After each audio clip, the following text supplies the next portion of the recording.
Hola queridos amigos, muy buenos días o buenas tardes o buenas noches. Ya estamos en la novena semana en la cual estamos meditando en la palabra de Dios un capítulo por día.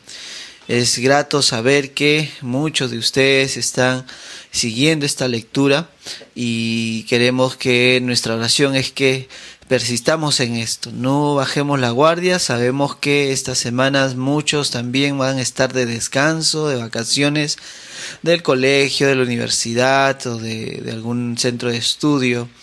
Les animamos a tener mucha atención a los tiempos libres que tenemos, y la mejor inversión de esos tiempos es en la profundización de la palabra de Dios.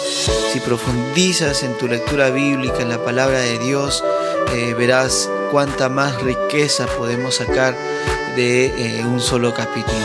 Quiere el Señor guiarnos en este día en su meditación. Así que acompáñanos a leer y meditar en Éxodo capítulo 7.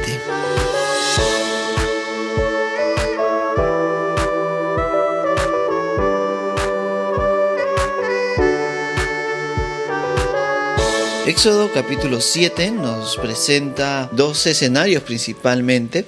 Uno que es antes de la primera plaga, antes de convertir el agua en sangre, cuando Moisés y Aarón están delante del faraón y hacen un milagro en cuanto a la conversión de la vara, y esta se convierte pues en serpiente. Esto es reproducido por los magos, por los hechiceros del mismo faraón, y eso retunda en una mente que se vuelve más incrédula, ¿no? Este hecho entonces en el que tanto Moisés con Aarón convierten su vara en serpiente, y también el hecho que en el gobierno, en el estado de Faraón, los sabios y los hechiceros también hicieron este acto, digamos, milagroso. Tiene diferencias, tiene notables diferencias, no es el mismo, ¿no? Y uno se puede preguntar cómo los magos pueden hacer esto. Nos queda mirar el versículo 11 de este capítulo, cuando el autor de este libro dice: entonces hicieron lo mismo con sus encantamientos. Y así como en un show de magia, uno sabe que hay muchas cosas que son más truco que cosas milagrosas, ¿no? Es más una forma de cómo percibimos la realidad la que nos juega una mala pasada y pensamos que hay algo mágico en algún acto. De la misma manera podemos entender, por lo menos así lo plantea Juan Calvino, y aún hace referencia de esto también Agustín de Hipona, pero más énfasis Juan Calvino menciona este hecho, ¿no? de resaltar los encantamientos. No hay nada, digamos, no tienen el mismo poder Moisés como los magos, si por ahí va nuestro pensamiento. Lo que sí debemos reconocer que en el peor de los casos, en el caso más extremo, si esto no fue un truco, sino realmente fue algo mágico, debemos mirar segunda de Tesalonicenses capítulo 2 versículo 11, donde Dios mismo va a mencionar, donde se va a mencionar que Dios mismo es quien envía un poder engañoso para que crean la mentira. Puede haber un poder demoníaco metido definitivamente en todo este actuar. Lo cierto es que la vara de Moisés se come, la vara o la serpiente de Moisés se come a la serpiente de los magos. Esto nos deja claro quién es más poderoso, ¿no? Y es por eso también que puede estar este versículo aquí en este capítulo, el versículo 12, ¿no? Dice que cada uno echó la vara, los cuales se convirtieron en serpientes, pero la vara de Aarón devoró las varas de ellos, ¿no? Hay mucho más poder en el Señor que en los poderes pálidos, en los poderes raquíticos de este mundo, porque definitivamente Dios es más poderoso que cualquier poder engañoso de esta tierra. El segundo escenario es la plaga, la primera plaga, la conversión del agua en sangre, que golpea directamente a una divinidad de los egipcios. Por eso hemos mencionado o hemos titulado esta meditaciones verdadero Dios 1 y dioses falsos 0. El río Nilo representaba una deidad para el pueblo egipcio. Y no solo era una deidad, sino también era la fuente de vida. Toda sociedad nace o crece o se instala en un lugar donde hay un río, donde hay una fuente de agua, sabiendo que el agua pues es netamente una de las cosas más importantes de la subsistencia del ser humano. Bueno, Dios comienza golpeando esta fuente de vida, esta fuente de alimento, esta fuente de estabilidad social al pueblo de Egipto.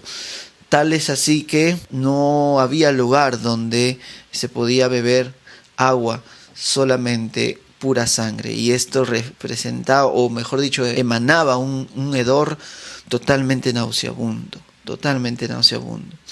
En medio de toda esta manifestación del poder de Dios, debemos mirar en este capítulo también versículos que enfatizan la obediencia a Dios y enfatizan la soberanía de Dios.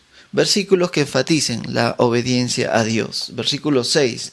Así hizo Moisés y también Aarón, tal como el Señor les mandó. Versículo 10. Moisés y Aarón fueron al faraón e hicieron tal como el Señor les había mandado. Y también podemos ver más adelante en el versículo 20. Moisés y Aarón así lo hicieron tal como el Señor les había ordenado. No hay posibilidad cuando alguien se entrega al Señor. No hay posibilidad. No hay otra decisión más que obedecer su voluntad. Si no obedecemos, lamentablemente las consecuencias las asumiremos nosotros por nuestra desobediencia. Pero obedecer al Señor es una actitud que solamente el verdadero creyente puede anhelar. Puede decir, yo quiero obedecer al Señor. Y no solamente querer, porque la palabra de Dios nos habla que Él pone el querer como el hacer. Así que está bien querer obedecer a Dios, pero no está bien decir, pero no puedo. Porque si Dios pone el querer en nosotros, pone también el hacer.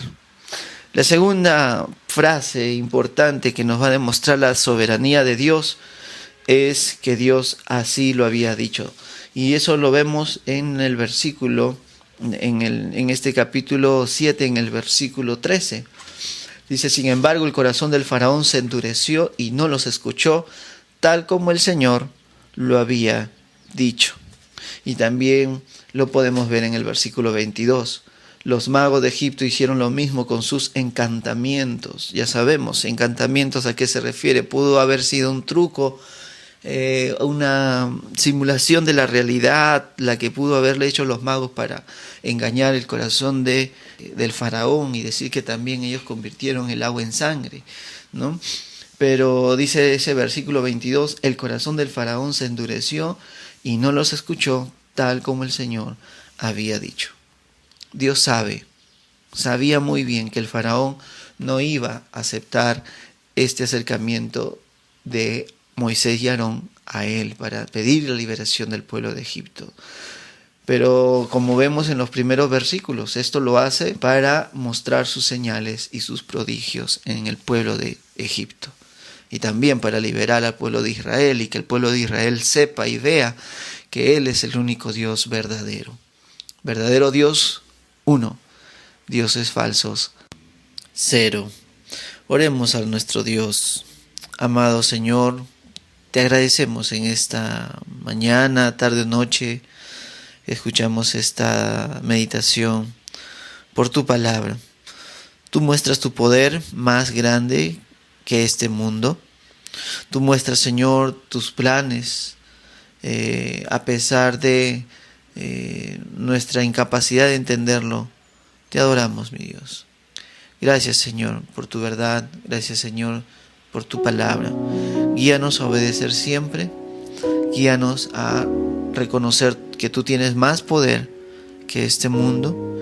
Y guíanos a dedicarnos totalmente a tu obra, en obediencia, en sumisión y reconocer que tú eres Dios eterno.